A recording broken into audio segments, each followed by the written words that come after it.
I don't think he wakes up thinking about retribution, but when there's an opportunity, he will go for it, end quote.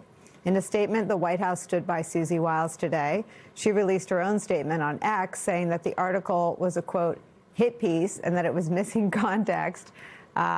Okay, they're literally all her quotes. Joining us now, former DHS Chief of Staff during Trump's first term, Miles Taylor's here. Also joining us, managing editor of The Bulwark, contributor Sam Stein joins us. Andrew's still here. Miles, I'm dying to know what you think.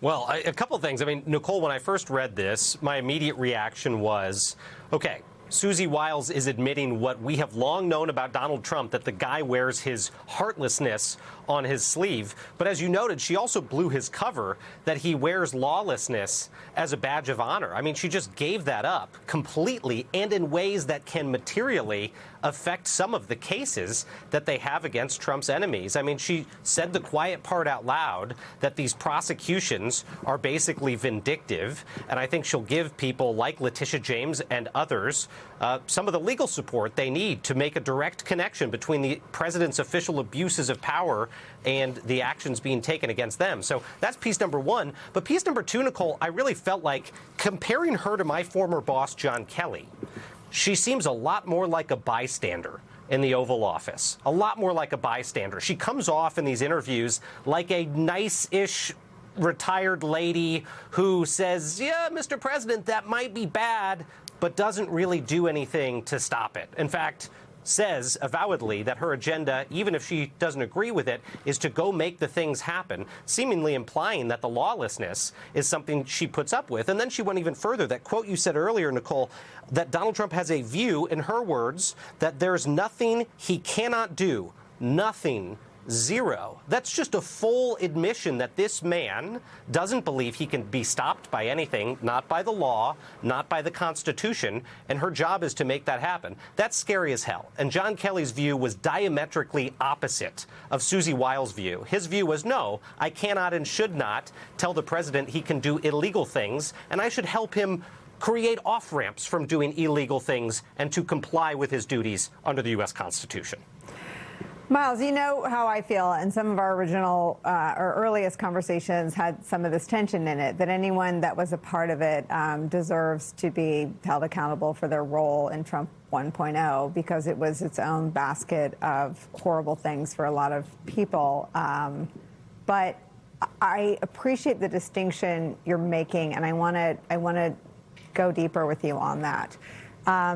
General John Kelly was loyal to the Constitution. Don McGahn seemed to have a spidey sense for that which was legal.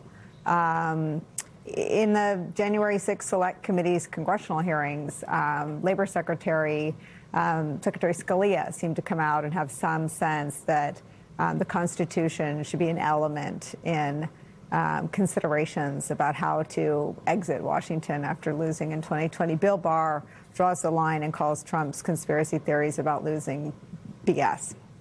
Susie Wiles isn't wrestling with anything. She acknowledges working for someone with an alcoholic's personality, which seems to fail just a very obvious fitness test for the person who sits atop the military chain of command. And you know, you talked about the 25th Amendment being discussed in your op-ed and in the book Anonymous. I mean, she seems like a witness for Trump's lack of fitness, doesn't she? And maybe even more than, sort of a passive witness. I mean, there seems to be almost admissions of guilt here, or perhaps direct admissions of guilt, that the president is engaged in abusing his power for political purposes. I mean, this was the exact thing when you and I talked in the early days, Nicole, that I had come forward to talk about, as my worry was, hey, if this guy wins a second term, he is talking about doing all of these things that would be clear abuses of his powers as president to go advance himself politically and to get retribution against his enemies. That's wrong. It's unconstitutional. It's un-American. And she seems to be conceding that that's what this presidency is all about. And I'll also agree with you, Nicole, that, look, in the first Trump administration, myself included, there were no heroes. There were only survivors. But there were two kinds of survivors. people who survived to protect the skin on their own necks, and people who survived to protect the United States Constitution. And you don't have to love them, but we now see very, very clearly and in very stark relief what happens when the only people you have left in government are the ones that want to protect the skin on their own backs. And what you see is the Constitution gets torched. So as bad as the first Trump administration was, and believe me, it was a pride-swallowing siege every single day inside that thing, this is what people wanted to prevent from happening. The lawlessness, the complete lawlessness from top to bottom that we are seeing now in just 11 months of this administration. I want to ask you one more question about Susie Wiles' indictment of J.D. Vance. She seems to suggest that his conversion is motivated by politics. I wonder if she believes he still believes that Trump is, quote, America's Hitler. You know what this made me think, Nicole? It made me think Donald Trump must still talk about it, because he never, ever, ever forgets the people who went from critic to supporter. He needles them about it in private. I can remember when Republican lawmakers would come into the Oval Office for bill signings, and if they were people who didn't quite support him enough during the campaign, he remembered that, even small-time freshman congressmen, and he would needle them about it. So when I saw that quote, I thought, you know what? I bet Donald Trump still has a chip on his shoulder about J.D. Vance calling him America's Hitler. He probably still vents about it around his chief of staff, and he's probably still nervous about it. He's probably still nervous that J.D. Vance might one day, if Donald Trump does something illegal enough, decide not